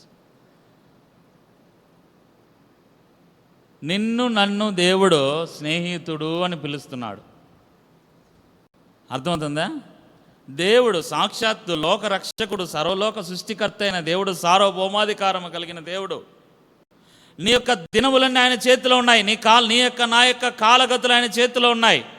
అటువంటి దేవుడు అంటున్న మాట ఏంటంటే, నన్ను స్నేహితుడు అని పిలుస్తున్నాడు. దాసుడు అని పిలవక నన్ను స్నేహితుడు అని పిలుస్తున్నాను. ఇక్కడున్న వారే కాక లైవ్లో ఎవరన్నా చూస్తే కూడా అది యవనస్తులతోనే కాక పెద్దవాళ్ళతో కూడా దేవుడు మాట్లాడుతున్న మాట ఏంటంటే, నన్ను స్నేహితుడు అని పిలుస్తున్నాడు దేవుడు. ప్రశ్న ఏంటంటే, దేవుడు స్నేహితుడు అని పిలుస్తున్నాడు, మనము దేవునికి స్నేహితులుగా ఉన్నామా? మనము దేవునికి స్నేహితులుగా ఉన్నామా? దేవుడైతే నీవు నాకు స్నేహితుడు అన్నాడు. ఎందుకు నేను ఈ ప్రశ్న వేస్తున్నానంటే, ఇద్దరు వ్యక్తులు స్నేహితులు అవ్వాలంటే ఊరికే అయిపోరు కదా. వారి యొక్క ఇద్దరి యొక్క అభిరుచులు, ఇద్దరి యొక్క ఆలోచనలు, ఇద్దరి యొక్క గుణగుణాలన్నీ ఒక్కటే అవ్వాలా, మ్యాచ్ అవ్వాలా. లేకపోతే వాళ్ళు ఫ్రెండ్స్ కాలేరు, బెస్ట్ ఫ్రెండ్స్ కాలేరు. ఫ్రెండ్స్ ఉండొచ్చు, చాలామంది ఫ్రెండ్స్ ఉండొచ్చు, బెస్ట్ ఫ్రెండ్స్ ఇద్దరు ముగ్గురు ఉంటారు. ఎందుకు? వాళ్ళ ఆలోచనలు, వాళ్ళ యొక్క హ్యాబిట్స్ మాత్రమే ఒక్కటవుతాయి, మిగతా వాళ్ళ మంది వేరువేరుగా ఉంటాయి. కాబట్టి యేసుప్రభు నీవు నాకు స్నేహితుడు అన్నప్పుడు, యేసుప్రభుతో నీవు నేను స్నేహితులం అవ్వాలంటే, ఫ్రెండ్షిప్ చేయాలంటే, నీ యొక్క నా యొక్క అభిరుచులు, నీ యొక్క నా యొక్క అలవాట్లు యేసుప్రభుతో ఏకమవ్వాలి. యేసుప్రభు యొక్క ఆలోచనలు నీ ఆలోచనలు ఒకటవ్వాలి. యేసుప్రభు యొక్క నడవడిక నీ నడవడిక ఒక్కటవ్వాలి. అర్థమవుతుందా? క్రీస్తు నందు బ్రతికించబడిన వారము తిరిగి బ్రతికించబడిన వాడు ఏమవుతాడు? నడవబడి తెల్లారు ఆ ఆరాధనలో వాక్యంలో చూస్తూ వచ్చినావు. ఆ యొక్క ఆ పాడి మీద మోసుకుంటూ వెళ్ళినటువంటి వ్యక్తి లేపబడ్డాడు, లేచిన తర్వాత నడుస్తున్నాడు. అంటే ఏమి? క్రీస్తునందు బ్రతికించబడిన వాడు నడవాలా క్రీస్తులో. యేసుప్రభునందు నీవు నన్ను నడుస్తుంటే యేసుప్రభుతో స్నేహం ఏర్పడుతుంది. యేసుప్రభుతో స్నేహం ఏర్పడితే, యేసుప్రభు దగ్గరకు వచ్చి నువ్వు ప్రార్థన చేస్తే నీ యొక్క నా యొక్క అక్కర తీర్చబడుతుంది. ఆయన నిజమైనటువంటి స్నేహితుడు. ఆ నిజమైన స్నేహితునితో ఎంతమంది మీరు స్నేహం చేస్తున్నారు? ఎంతమంది మీరు స్నేహం చేస్తున్నారు? అందుకే ఇక్కడ ఏమంటాడంటే లూకాసు వార్తలో 11వ అధ్యాయంలో ఒక మంచి మాట చూడండి. 31వ వచనంలో, దక్షిణపు దేశపు రాణి విమర్శకాలమున ఈ తరం వారితో కూడా లేచి వారి మీద నేరస్థాపన చేయును. ఆమె సొలొమోను జ్ఞానము వినుటకు భూమి అంతముల నుండి వచ్చెను. ఇదిగో సొలొమోను కంటే గొప్పవాడు ఇక్కడ ఉన్నాడు. 32వ వచనంలో, నినివే మనుషులు విమర్శకాలం ఈ తరము వారితో కూడా నిలువబడి వారి మీద నేరస్థాపన చేయుదురు. వారు యోనా ప్రకటన విని మారుమనసు పొందిరి. ఇదిగో యోనా కంటే గొప్పవాడు ఇక్కడ ఉన్నాడు. ఎందుకు ఈ మాటలు రాయబడ్డాయంటే బాగా వినండి. సొలొమోను కంటే గొప్పవాడు ప్రభువైన యేసుక్రీస్తు. యోనా కంటే గొప్పవాడు ప్రభువైన యేసుక్రీస్తు. మనం అనేక సార్లు మోసపోతూ ఉంటాం. సొలొమోను లాంటి స్నేహితుడు నాకున్నాడు, యోనా లాంటి స్నేహితుడు నాకున్నాడు, పేతురు, యోహాను, అపోస్తులు, మత్తయి, లూకా, మార్కు లాంటి స్నేహితులు, అబ్రాహాం, ఇస్సాకు, యాకోబు లాంటి స్నేహితులు, ఓ పెద్ద సేవకుడు నాకు స్నేహితుడు కావచ్చు, పెద్ద సంఘ పెద్ద నాకు స్నేహితుడు కావచ్చు, ఆ మందిరంలో కీబోర్డు వాయించే అన్న స్నేహితుడు కావచ్చు, ఇంకో అన్న ఎవరైనా స్నేహితులు కావచ్చు. వాళ్ళందరికంటే గొప్పవాడైన యేసుప్రభు నీకు స్నేహితుడుగా ఉన్నాడా? యోనా కంటే గొప్పవాడైన యేసుప్రభు నీకు స్నేహితుడుగా ఉన్నాడా? సొలొమోను కంటే గొప్పవాడైన యేసుప్రభు నీకు స్నేహితుడుగా ఉన్నాడు? చాలామంది మోసపోతాం ఇక్కడ. ఎందుకంటే ఒక మంచి మందిరంలో పరిచర్య చేసే పరిచారకుడు నాకు స్నేహితుడుగా ఉన్నాడు చాలే, ఆ ప్రార్థనా పరుడు స్నేహితుడు ఉన్నాడు చాలే, సరిపోదండి. యేసుప్రభు నీకు స్నేహితుడుగా ఉండాల. అర్థమవుతుంది ఆ మాట? యేసుప్రభు నీకు స్నేహితుడుగా ఉండాల. ఆ వ్యక్తి ఈ వ్యక్తి కాదు, ఆ అన్న ఆ అక్క కాదు. వాళ్ళ వల్ల పరలోకం రాదు, యేసుప్రభు వల్ల పరలోకం వస్తుంది. అది గుర్తుపెట్టుకోవాలి. ఆ వ్యక్తి స్నేహితుడుగా ఉంటే ఏం జరుగుతుంది? ఒక ముగ్గురు, నేను బైబిల్ గ్రంథంలో మీకు తెలిసినో తెలీదో ఒకళ్ళు చూపిస్తే మీరు ఓ ఇదేనా అనిపిస్తుంది. బైబిల్ గ్రంథంలో ఒక ముగ్గురు మంచి స్నేహితుల గుంపులు ఉన్నారు. ఆ స్నేహితుల గుంపు ఏం చేసినారో చూపిస్తా. చూడండి, దానియేలు గ్రంథము. ఇప్పుడు ఈ గుంపేనా అనుకుంటారు కదా. దానియేలు గ్రంథము 2వ అధ్యాయము 17వ వచనం. అప్పుడు దానియేలు తన ఇంటికి పోయి తన స్నేహితులైన అనన్యాకును, మిషాయేలుకును, అజర్యాకును సంగతి తెలియజేసి, తానును తన స్నేహితులను బబులోనులో తక్కిన జ్ఞానులతో కూడా నశింపకుండునట్లు ఆ కళ యొక్క మర్మ విషయంలో పరలోకమందున్న దేవుని వలన కటాక్షము పొందు నిమిత్తమై ఆయనను వేడుకొనవలెనని వారిని హెచ్చరించాను. ఇక్కడ ఒక ఫ్రెండ్స్ గుంపు, ఒక 4 స్నేహితులు కదా వాళ్ళు. ఎవరు? వాళ్ళ అసలు పేర్లు ఇక్కడ ఉన్నాయి. ఏం పేర్లు? అనన్య, మిషాయేలు, అజర్య. షద్రకు, మేషకు, అబేద్నెగోలని బబులోనుకు వచ్చినాక వాళ్ళ పేర్లు మార్చబడ్డాయి. వాళ్ళ అసలు పేర్లు అవి. దానియేలు పేరు దానియేలు. కనుక ఈ 4 స్నేహితులు దానియేలు వచ్చాడు. దాని పై వచనాలు చూస్తే మీరు బాగా ఆలోచన చేస్తే 12వ వచనంలో, అందుకు రాజు కోపము తెచ్చుకుని అత్యాగ్రహము గలవాడై బబులోనులోని జ్ఞానులందరినీ సంహరింపవలనని ఆజ్ఞ ఇచ్చాను. అక్కడ ఆజ్ఞ ఇచ్చిన దాంట్లో ఉన్నటువంటి మూలాంశం ఏంటంటే 14వ వచనంలో ఉంది చూడండి. అప్పుడు దానియేలు బబులోను జ్ఞానులను చంపుటకై బయలుదేరి రాజు సంరక్షకులకు అధిపతియగు అర్యోకు దగ్గరకు పోయి జ్ఞానయుక్తముగా మనవి చేసి. ఎందుకు జ్ఞానయుక్తంగా మనం చేశాడు? 13వ వచనం చివరిలేను, వారి దానియేలును అతని స్నేహితులను చంపజూచిరి. అర్థమవుతుందా? దానియేలును అతని స్నేహితులను చంపజూచిరి. పనిలో పనిగా వీళ్ళ నలుగురిని కూడా చంపేద్దాం, అడ్డం తొలగిపోద్ది. ఈ నలుగురు స్నేహితులను కూడా చంపేస్తే అడ్డం తొలగిపోద్ది అని శత్రువు కుట్ర పన్నుతున్నటువంటి సందర్భం అది. ఆ సందర్భంలో అప్పుడు దానియేలు వచ్చి, అరే నాయనా, మనకు పెద్ద సమస్య వచ్చింది, లేచి ప్రార్థన చేద్దాం. ఈ సమస్య నుంచి తప్పించబడాలంటే ప్రార్థన తప్ప ఇంకొకటి లేదు, లేచి ప్రార్థన చేద్దాం రండి అని కలిసి ప్రార్థన చేసినప్పుడు వారు చక్కగా దేవుని దగ్గర నుంచి జ్ఞానం పొందుకున్న వారుగా చూస్తాం. 19వ వచనం, అంతటా రాత్రి యందు దర్శనం చేత ఆ మర్మము దానియేలుకు బయలుపరచబడిన కనుక దానియేలు పరలోకమందున్న దేవుని స్తుతించెను. ఎట్లనగా దేవుడు జ్ఞాన బలములు గలవాడు.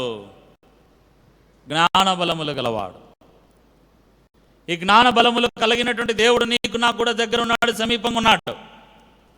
అయితే కలిసి ప్రార్థన చేస్తే ఆయన సమస్తమును తెలియజేయగలడు. ఎక్కడో ఎవరికో ఆ రాజుకు వచ్చినటువంటి కళ భావము ఇప్పుడు ఎవరికి తెలియబడతా ఉంది? ఎవరికి తెలియబడింది? దానియేలుకు తెలియబడింది. ఎవరు ప్రార్థన చేస్తే? స్నేహితులు ప్రార్థన చేస్తే. మరి ఎన్నిసార్లు స్నేహితులుగా ఉన్నటువంటి వారు కలిసి ప్రార్థన చేసిన అనుభవం ఉంది? ఎప్పుడైనా అరే నాయనా, మన ఇద్దరు కలిసి వెళ్ళి మందిరంకి వెళ్ళి ప్రార్థన చేద్దాం, మంగళవారం వదిలే, బేస్తవారం వదిలే, ఉపవాస ప్రార్థన వదిలే, ఆ వార కార్యక్రమాలు కాదు నేను అడిగేది, ఆదివారం కాదు నేను అడిగేది, మిగిలిన ఈ టైంలో ఖాళీ ఉన్న ఎన్ని సమయాల్లో ఇద్దరు స్నేహితులు కలిసి మనం ప్రార్థన చేద్దామని మీరు ఆలోచన చేసిన సందర్భాలు ఉన్నాయా ఎప్పుడైనా? ఎందుకంటే అన్ని విషయాలు ఏకీభవిస్తారు. మన క్రైస్తవులుగా ఉండుకొని కూడా గ్రౌండ్కి పోదాం, ఖాళీగా ఉన్నాం, ఈరోజు రేపు లీవ్ కదా, గ్రౌండ్కి పోదాం. లేదా ఖాళీగా ఉన్నాం, పలాని హోటల్కి పోదాం, బిర్యానీ తిందాం, టీ తాగుదాం, జ్యూసులు తాగుదాం, ఐస్ క్రీమ్ తిందాం. వీటన్నిటికీ టైం మీరు ఉపయోగించుకొని ఇద్దరు స్నేహితులను, ముగ్గురు స్నేహితులను వెంట పెట్టుకుని వెళ్తున్నారే. క్రైస్తవులుగా వండుకొని ఎంతమంది మందిరానికి వచ్చి ప్రార్థన చేద్దాం, మన ఇద్దరు కలుసుకుని వెళ్ళి, చైన్ ప్రేయర్ కాదు నేను చెప్పేది, మిగిలిన సమయంలో ఒక అరగంట, ఒక గంట మందిరం కోసం, నశించిపోతున్న ఆత్మల కోసం, నీ బంధువుల కోసం, నీ ఇంటి వారి కోసం, మిగిలిన స్నేహితుల కొరకు, దేశము కొరకు. ఎంతోమంది సేవకులు భయంకరమైన హింసకు గురవుతున్నారు. భయంకరమైన దినాల్లో ఉన్నాం మనందరికీ తెలుసు, అంత్య దినాల్లో ఉన్నాం మనందరికీ తెలుసు. దేవుని రాకడ ఇప్పుడు అప్పుడు అంటున్న పరిస్థితులు ప్రపంచ దేశాలు బగ్గుమంటున్నాయి.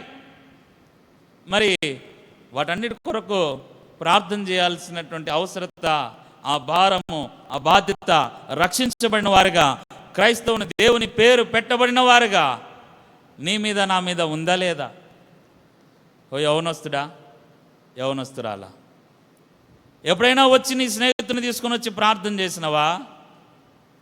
ఇక్కడ దానియేలు వచ్చి, నైనా మనకు సమస్య వచ్చిందిరా, చంపేపోతున్నారా. మనతో పాటుగా అక్కడ గమనించాల్సింది ఏంటంటే, దానియేలు స్నేహితుల కొరకు మాత్రమే కాదు, అక్కడ దానియేలు ప్రార్థన చేయడాన్ని బట్టి, తన స్నేహితులు ప్రార్థన చేయడాన్ని బట్టిగా, దేవుడిచ్చిన జవాబును బట్టి అక్కడ అందరు దేశంలోని అన్ని జనములైనటువంటి జ్ఞానులకు కూడా మరణం తప్పించబడింది. అది మర్చిపోవద్దు. అన్యులైనటువంటి వారికి కూడా మరణం తప్పించబడింది. ఆ నలుగురు స్నేహితుల ప్రార్థన. మరి యేసు ప్రభుతో స్నేహం చేస్తే ఇదే విధంగా ఉంటుంది. ఎందుకంటే ఒక సామెత ఉంది, ఏముంది ఇంగ్లీష్లో చక్కని మాట, tell me your friend and I tell your character. First నీ స్నేహితుని పేరు చెప్పు, లేదా ఆయన గురించి చెప్పు, నేను నీ గురించి చెప్పేస్తా. ఎంత మంచి సామెత కదా. మరి ఇప్పుడు దానియేలు పోయి నా స్నేహితుడు యేసు ప్రభు అంటే దానియేలు గురించి చెప్పేచ్చు. దానియేలు ప్రార్థనాపరుడు, దానియేలు ఇతరుల గురించి రక్షించినవాడు, ఇతరుల గురించి ఆలోచన చేసినవాడు, ఇతరులను ప్రార్థనలు నడిపించినవాడు, ఇవన్నీ లిస్ట్ దానియేలు గురించి చెప్పచ్చు. ఎందుకు? దానియేలు యేసు ప్రభుతో స్నేహం చేసినాడు. ఇక్కడ కూర్చున్న వారు ఎంతమంది యేసు ప్రభుతో స్నేహం చేస్తున్నాం? లేకపోతే యోనా లాంటి వారితో, సొలొమోన్ లాంటి వాళ్ళతో, ఇస్సాకు, అబ్రాహాం, యాకోబు లాంటి వాళ్ళతో స్నేహం చేసుకొని తృప్తి పడిపోతున్నావు అక్కడి వరకే. ఇది మొదటి గుంపు. రెండవ గుంపు ఉంది చూడండి, వాళ్ళు చేసినటువంటి స్నేహం ఎట్లాంటిదో. యోహాను సువార్త మొదటి అధ్యాయం, యోహాను సువార్త మొదటి అధ్యాయం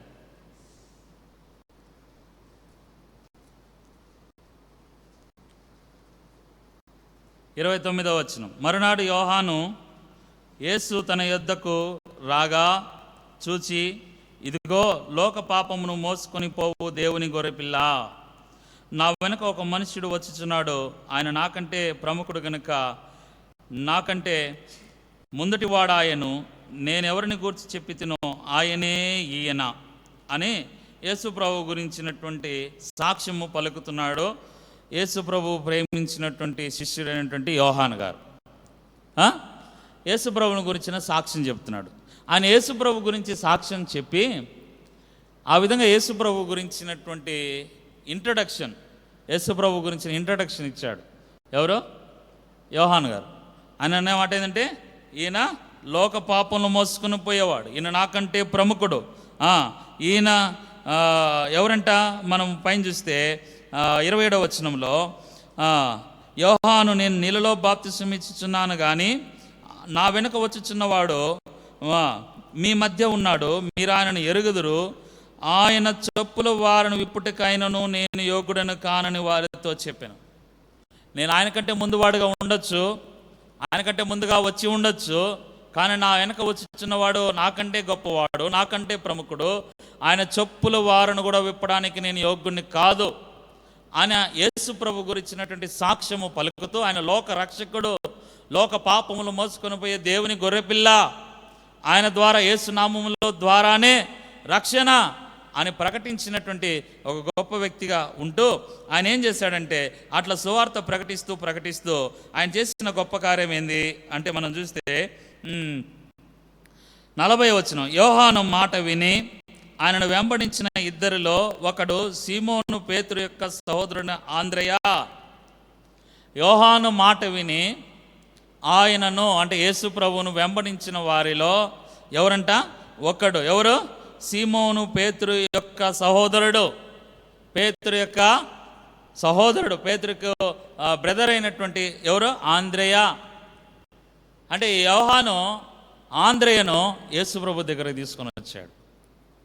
ఆయన యేసు ప్రభు గురించి చెప్పినటువంటి మాటలు ఆంద్రేయ విన్నాడు. ఆంద్రేయ విని యేసు ప్రభు దగ్గరికి నడిపించబడ్డాడు. ఆంద్రేయ ఏం చేశాడు? ఇప్పుడు చూస్తే 43వ వచనంలో, మరునాడు ఆయన గలిలయకు వెళ్ళగోరి ఫిలిప్పును కనుగొని నన్ను వెంబడించుము అని చెప్పాను. ఫిలిప్పు బెత్సయిదా వాడు, అనగా ఆంద్రేయ పేతురు అనవారి పట్టణపు కాపురస్తుడు. ఆంద్రేయ ఇంటి దగ్గర నుంచి ఎవరు వచ్చారు? ఇప్పుడు ఫిలిప్ వచ్చాడు. ఆంధ్రయ ఇంటి నుంచి ఫిలిప్ వచ్చాడు. ఆంధ్రయ పట్టణం దగ్గర నుంచి, ఆంధ్రయ ఇంటి దగ్గర నుంచి. ఓ టైటస్ బ్రదరు చూడు, ఆంధ్రయ ఇంటి దగ్గర నుంచి ఫిలిప్ వచ్చినాడు. ఫిలిప్ వచ్చిన తర్వాత ఇప్పుడు ఏం చేసినాడు? 45వ వచనం. ఫిలిప్పు నతనయేలుని కనుగొని ధర్మశాస్త్రంలో మోషేయు ప్రవక్తలను ఎవరిని గురించి రాసిన ఆయన్నే కనుగొంటిని, ఆయన యోసేపు కుమారుడు నజరేయుడు యేసు అని అతనితో చెప్పాను. ఇప్పుడు అందుకు నతనయేలు, నజరేతులో నుండి వచ్చినది మంచిదైనను రాగలదా అని అతన్ని అడుగుగా, వచ్చి చూడమని ఫిలిప్పు అతనితో అనేను. ఇప్పుడు ఫిలిప్పు పోయి నతనయేలుని తీసుకొని వచ్చాడు యేసు ప్రభు దగ్గరికి. చూడండి ఎంత మంచి స్నేహితులో చూడండి. ఒక్క యోహాను ద్వారా యేసు ప్రభు దగ్గరికి ఎంతమంది వచ్చారో? ఆంద్రయ వచ్చాడు, ఫిలిప్ వచ్చాడు, నతనయేలు వచ్చాడు. వీళ్ళందరూ యేసు ప్రభు శిష్యులు అయిపోయినారు. అది గమనించాల్సిన మాట. యేసు ప్రభు శిష్యులయ్యారు. ఒక్కొక్కరు ఒక్కొక్క మాట. ఆంద్రయ యేసు ప్రభుని చెప్పి ఏమంటున్నాడు? ఈయన అభిషక్తుడు అన్నాడు. ఫిలిప్ ఏమన్నాడు? యేసు ప్రభుని చూసి ఆయన నన్ను వెంబడించమని చెప్పిన ఫిలిప్పు బెత్సయిదా వాడు, ఆంద్రేయ పేతురును పట్టణస్థల కాపురస్తుడు, ఫిలిప్పు నతనీయేలును కనుకొని ధర్మశాస్త్రములో మోషే ప్రవక్తలను గురించి ఎవరిని గురించి రాశానో ఆయనను కనుగొంటే నజరేయుడగు యేసు ఆయన అని అంటున్నాడు. తర్వాత నతనీయేలు అన్న మాట ఏంటంటే యేసు 47వ వచనం, నతనీయేలును తన యొద్దకు వచ్చుట చూచి, ఇదిగో నిజముగా ఇశ్రాయేలుడు, ఇతని యందు ఏ కపటము లేదని అతని గురించి చెప్పాను. కింద వచనాల్లో చూస్తే 49వ వచనంలో, నతనీయేలు, బోధకుడా నీవు దేవుని కుమారుడవు. ఒక్కొక్కరు ఒక్కొక్క సాక్ష్యము దేవుని గురించి పలుకుతున్నారు. అనగా ఒక్కొక్కరు ఒక్కొక్క సాక్షిగా దేవుని కొరకు నిలబడ్డారు. ఒక్క యోహాను వెళ్ళి ముగ్గురిని దేవుని దగ్గర తీసుకొని వస్తే ముగ్గురు దేవుని శిష్యులుగా మార్చబడ్డారు. ముగ్గురు వారికి కలిగినదంతా విడిచిపెట్టి దేవుని సేవించారు, దేవుని వెంబడించారు, దేవునికి సాక్షులుగా నిలబడ్డారు. వారు ఖండాంతరాలకు వెళ్ళి సువార్త ప్రకటించడంలో దేవుడు వాడుకున్నాడు. యేసుప్రభు పునరుద్ధరణైన తర్వాత ఒక్కొక్కరు ఒక్కొక్క ప్రాంతానికి వెళ్ళి సువార్త ప్రకటించారు. ప్రపంచంలో చెదరబడింది సువార్త, అతి సాక్షులు అవుతూ వచ్చినారు. మరి నీవు నేను యేసుప్రభు దగ్గరికి ఎంతమందిని తోడుకొని వస్తున్నాం? మన స్నేహితులను. యేసుప్రభుతో స్నేహం చేస్తే ఇట్లుంటుంది. యేసుప్రభు అంటున్నాడు, నేను మిమ్మల్ని స్నేహితులను పిలుస్తున్నాను. మరి యేసుప్రభు స్నేహాన్ని నేను అందుకుందామా? లేకపోతే ఆ సొలొమోన్ లాగా, యోనాలాగా ఎవరో ఒకరు పేరు చెప్పుకొని ఆడికి సాటిస్ఫాక్షన్ అయిపోతున్నామా? పలానా అన్నతో నేనున్నాను, పలానా స్నేహితుడితో నేనున్నాను, పలానా సేవకుడితో నేనున్నాను, పలానా అక్క పలానే అన్న నన్ను నడిపిస్తున్నాడు, చాలే అనుకుంటున్నావా? సరిపోదు ప్రియ సహోదరుడా, సహోదరి. యేసు ప్రభుతో స్నేహం కావాలి. ఈ మధ్యాహ్న సమయంలో ఇంకొక గుంపు నేను చూపించి ముగించేస్తాను, సమయం కూడా కరెక్ట్గా అయిపోతుంది అక్కడికి. ఇదే యోహాను సువార్త. ఇప్పుడు మొదటి అధ్యాయం చూసాం. చివరి అధ్యాయానికి రండి. చివరి అధ్యాయం అంటే 19వ అధ్యాయం యోహాను సువార్త, 21వ అధ్యాయం. యోహాను సువార్త 21వ అధ్యాయం చివరి అధ్యాయం. యోహాను సువార్తలో చివరి అధ్యాయం. అక్కడ చూస్తే ఇక్కడ ఒక స్నేహితులు ఉన్నారు. ఈ స్నేహితుల పరిస్థితి ఏంటో చూడండి. అటు తర్వాత యేసు తిబెరయ సముద్ర తీరమున శిష్యులకు మరలా తన్ను ప్రత్యక్షపరచుకొనెను. ఆయన తన్ను ప్రత్యక్షపరచుకొనిన విధమేమనగా, సీమోను పేతురును, దిదుమానబడిన తోమాయు, గలిలయలోని కానా ఊరివాడకు నతనీయేలును, జెబెదయి కుమారులను, ఆయన శిష్యులలో మరి ఇద్దరును కూడి ఉండిరి. ఎవరెవరున్నారు అక్కడ చూడండి. సీమోను పేతురు, తోమా, తర్వాత నతనీయేలు, తర్వాత జెబెదయి కుమారులు ఇద్దరు, అంటే 5 మంది. తర్వాత ఆయన శిష్యుల్లో మరి ఇద్దరు, అంటే 7 మంది. దాదాపుగా 7 మంది అక్కడ కూర్చొని ఉన్నారు. ఇక్కడ పైన చూస్తే ఒక సముద్ర తీరమున కూర్చొని ఉన్నారు. వాళ్ళు ఏమంటున్నారు? 3వ వచనంలో సీమోను పేతురు అన్న మాట ఏంటంటే, నేను చేపలు పట్టబోదునని వారితోనగా, వారు మేమును నీతో వస్తాం. వారు వెళ్ళి దోణి ఎక్కిరి కానీ రాత్రంతా ఏమీ పట్టలేకపోయారు. సీమోను పేతురు అన్న మాట ఏంటంటే, 7 మంది కలుసుకొని కూర్చొని మాట్లాడుకుంటున్నారు సముద్ర తీరాన. ఆ ముందు అధ్యాయంలో మీరు చదివితే మీకు అర్థమవుతుంది ఏంటి ఆ యొక్క సందర్భం. ఏమంటే, యేసుప్రభు వారు సిలువ వేయబడి సమాధి చేయబడి పునరుద్ధరణై అటువంటి సందర్భం. అంటే వాళ్ళ యొక్క పరిస్థితి ఏంటంటే, యేసుప్రభు వారు ఎన్ని సంవత్సరాలు మనతో ఉన్నాడో, మనం తిరిగినాం, మనకున్నవన్నీ విడిచిపెట్టినాం, ఆ యొక్క ఉద్యోగాలు విడిచిపెట్టినాం, వలలు విడిచిపెట్టినాం, పడవలు విడిచిపెట్టినాం, వ్యాపారాలు విడిచిపెట్టినాం, అన్నీ విడిచిపెట్టినారు. 3.5 సంవత్సరం యేసుప్రభుతో తెరిపి లేకుండా తిరిగినారు. రాత్రింబగలు యేసుప్రభుతో ఉన్నారు. యేసుప్రభు వారు ఒక్కసారిగా సిలువ వేయబడ్డాడు, సమాధి చేయబడిపోయినాడు. ఇప్పుడు వాళ్ళ పరిస్థితి ఏంటి? చూడండి. అది ఆడ కూర్చొని మాట్లాడుకున్న సందర్భం. అరే నాయనా, మనం 3.5 సంవత్సరం యేసుప్రభుతో తిరిగినాం, కాదనలేదు. ఇప్పుడు యేసుప్రభు ఏమో సిలువ వేసినారు, ఆయన సమాధి చేసేసినారు. ఇప్పుడు మన పరిస్థితి ఏంటి? మళ్ళీ పోయి మనం ఏం చేద్దాం? చేపలు పట్టుకుందాం. అది అక్కడ పేతురు అంటున్నమాట. వాళ్ళ డిస్కషన్ అదే. అక్కడ ఆ స్నేహితుల యొక్క డిస్కషన్ అదే. ఆ 7 మంది స్నేహితుల యొక్క డిస్కషన్ ఏంటంటే, యేసు ప్రభు ఒక్కసారిగా అదృశ్యం అయిపోయినాడు, ఇప్పుడు లేడు మన మధ్యలో. యేసు ప్రభుతో రేపటి నుంచి తిరగలేము. రేపటి నుంచి యేసు ప్రభు అంటే ఎవరైనా మీ యొక్క గురువు లేదా మీ యొక్క మేము నడిపించినోడే లేడు, ఆయనే మేము చంపేసినాము, మీరెంత మాకు అంటారు. కాబట్టి మన పని మనం చూసుకుందాం, మన బతుకు మనం చూసుకుందాం, మన తిండి మనం చూసుకుందాం, మన వ్యాపారం మనం చూసుకుందాం, మన కుటుంబాలు మనం చూసుకుందాం, తిరిగి పోదాం రా లోకంలోకి. సముద్రం అంటే లోకం చూపిస్తుంది, చేపలు పడడం వ్యాపారం చూపిస్తుంది, లేదా కడుపు చూపిస్తుంది. నీ కడుపే నీకు దేవుడైపోయిన పరిస్థితి, నీ కుటుంబమే నీకు దేవుడైన పరిస్థితి, నీ సంపాదనే నీకు దేవుడైపోయిన పరిస్థితి, నీ జీవితమే నీకు దేవుడైపోయిన పరిస్థితిగా ఉందా? యేసు ప్రభువుని విడిచిపెట్టి మీరు ఏమి డిస్కషన్ చేసుకుంటున్నారు యేసు ప్రభు లేకుండా? నీ మాటల్లో ఓ స్నేహితుల గుంపు కూర్చుని ఏం మాట్లాడుకుంటున్నారు? యేసు ప్రభుతో తిరిగిన అనుభవం ఏమైపోయింది? యేసు ప్రభుతో నడిచిన అనుభవం ఏమైపోయింది? యేసు ప్రభు 5 రొట్టెలను 2 చేపలను 5,000 మందికి పంచితే అక్కడ తిన్న అనుభవం ఏమైపోయింది? వాళ్ళకి పంచిపెట్టిన అనుభవం ఏమైపోయింది? వీళ్ళే కదా పంచింది అక్కడ, వీళ్ళే కదా అద్భుతాలు చూసింది అక్కడ. చచ్చిపోయిన వాళ్ళని లేపుతుంటే కళ్ళప్పగించుకొని చూసింది వీళ్ళే కదా. మరి ఏమైపోయింది ఆ విశ్వాసం అంతా? యవనస్తురాలా, ఏదో ఒక సందర్భంలో కష్టం వచ్చిందని, నష్టం వచ్చిందని, అయ్యో నాకు ఫెయిల్యూర్ అయిపోయినానని, నా జీవితం ఇంతే అని యేసు ప్రభు నాకు వద్దనుకుంటున్నావా? నిజ స్నేహితుడు చేయి విడిచిపెట్టాడు, గుర్తుపెట్టుకో. అందుకే యేసు ప్రభు తిరిగి అక్కడికి వచ్చాడు, వారితో మాట్లాడుతున్నాడు. ఏమన్నట్టున్నాడు చూడండి, వారు దోణి ఎక్కిరి కానీ రాత్రంతా ఏమీ పట్టలేదు, సూర్యోదయం అవుచుండగా యేసు ధరిని నిలిచెను. అయితే ఆయన యేసుని శిష్యులు గుర్తుపట్టలేదు కానీ యేసు చిన్నపిల్లల భోజనమునకు మీ వద్ద ఏమైనా ఉన్నదా అని వారిని అడగగా లేదని వారితో. అప్పుడు ఆయన దోణి కుడి పక్కన వల వేయుడి. యేసు ప్రభు లేకపోతే నీ జీవితం ఫెయిల్యూర్, జీరో. ఇంకా యేసు ప్రభు లేడులే, మన బ్రతుకు మనం బ్రతుకుదాం అనుకుంటున్నావా? ఈ స్నేహితులు చూడండి ఎటువంటి పరిస్థితుల్లోకి వెళ్ళిపోయారు. మనం మందిరానికి వస్తూ, మందిరంలో పనులు చేసుకుంటూ, మందిరంలో అన్ని అనుభవిస్తూ, మందిరంలో ఆనందిస్తూ, మందిరంలో ఆ ప్రతిదీ విశ్వాసమని గుర్తించుకొని తిరిగి యేసు ప్రభు లేకుండా ఏమైనా చేయాలనుకుంటున్నావా?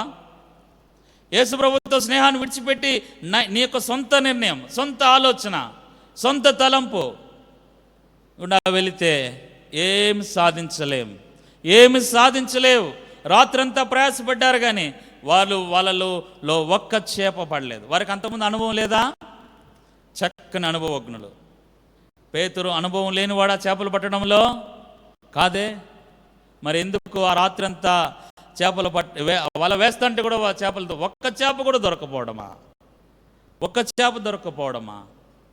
మరి యేసు ప్రభు వచ్చి వల వేయడి అంటేనే వెంటనే ఎందుకు చేపలు వచ్చినాయి?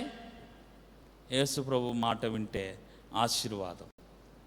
మరి ఈ స్నేహితుడిని జీవితంలో కలిగి ఉంటావా? ఈ స్నేహితుడిని నీ కొనసాగిస్తావా?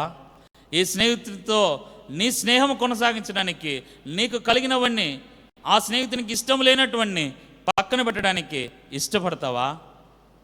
ఇటువంటి స్నేహం కావాలన్నా వద్దా? ఇటువంటి స్నేహితుడి దగ్గరికి వచ్చి నువ్వు ప్రార్థన చేస్తే అది అర్ధరాత్రి అయినా ఏ సమయమైనా దేవుడు నా ప్రార్థన వినగలడు. అక్కడ చూస్తే దానియేలు దగ్గర చూస్తే మరణమే తప్పించబడింది.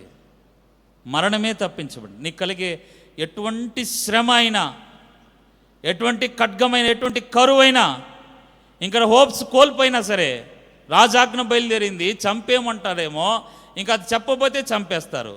మనకు తెలుసు ఎంత కఠినమైన పరిస్థితి దానియేలు, షద్రక్, మెషక్, అబేద్నెగోల పరిస్థితి. అయినా కూడా వాళ్ళు ప్రార్థన చేశారు. ఎక్కడ కూడా వాళ్ళు హోప్ కోల్పోలేదు. ఈ స్నేహితుడు కావాలన్నా వద్దా నీకు? ఈ స్నేహితుడితో స్నేహం చేస్తావా? ఇంకొక స్నేహితుడిని వాళ్ళు అక్కడ యోహాను చేశాడు. అనేక మంది తనకు తెలిసిన వారిని స్నేహితులను తీసుకొని వచ్చి యేసు ప్రభు దగ్గర తీసుకొని వస్తే యేసు ప్రభు వారు శిష్యులు అయిపోయినారండి. యేసు ప్రభు 12 మందికి ఆ నెంబర్లోకి వాళ్ళ పేర్లు వెళ్ళిపోయినాయి. మరి నువ్వు ఎంతమందిని యేసు ప్రభు దగ్గరికి నీ స్నేహితులను నడిపిస్తున్నావు? ఎంతమందిని నడిపిస్తున్నావు? ఎంతమందికి సువార్త చెప్తున్నావు? మన మట్టికే మనం వస్తున్నాం, పోతున్నాం. దినాలు ఇట్టే గడిచిపోతున్నాయి, రోజులు ఇట్టే గడిచిపోతున్నాయి. ఇక్కడ కోర్సు అయిపోతుంది, వెళ్ళిపోతాం. లేదా బయట ఉద్యోగాలు వస్తాయి, వెళ్ళిపోతాం. మరి నువ్వు పొందుకున్న ఈ సంతోషము, ఈ సమాధానము, ఈ రక్షణ ఇతరులకు తెలియజేద్దా? ఇతరులను తీసుకురావద్దా? మరి ఇటువంటి స్నేహితులుగా దేవునితో స్నేహం చేస్తూ మన జీవితాలు ఆశీర్వాదకరంగా మార్చబడునుగాక. ప్రార్థన చేస్తాం. మోకాళ్ళ మీదకి వస్తాం.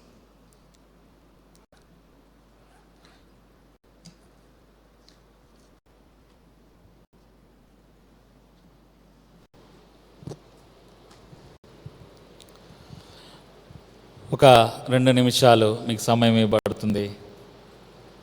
ఇంతకాలము మనము యోనా లాంటి, సొలొమోన్ లాంటి గొప్ప గొప్ప వ్యక్తులను చూసుకొని వారు నాకు స్నేహితులుగా ఉండారులే, చాలే అనుకున్న సందర్భాలు ఏదన్నా ఉంటే ప్రభువా నన్ను క్షమించు.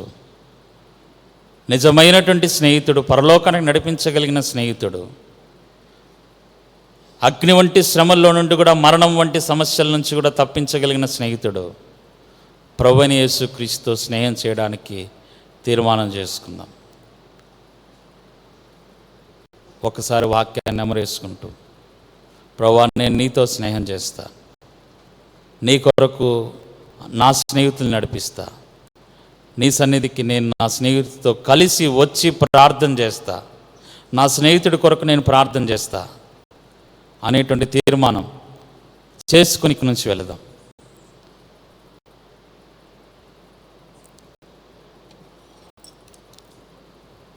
ఇప్పటికే కొంతమంది స్నేహితులు ఒకవేళ వాళ్ళలో కోర్సులు ముగించుకుని వెళ్ళిపోయి ఉండొచ్చు.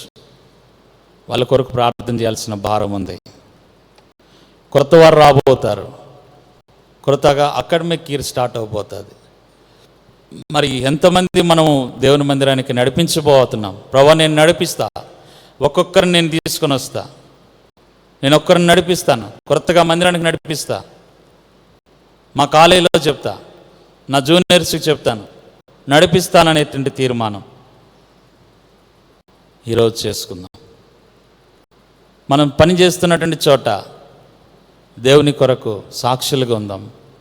ఈ స్నేహము, ప్రభువైన యేసుక్రీస్తుతో ఉన్న స్నేహము ఇతరులకు తెలియజేద్దాం. నిజ స్నేహితుడు ఉన్నాడు, ప్రియ సహోదరుడా, స్నేహితుడా రా, ఈ స్నేహితుని దగ్గరికి ఆహ్వానిస్తాం.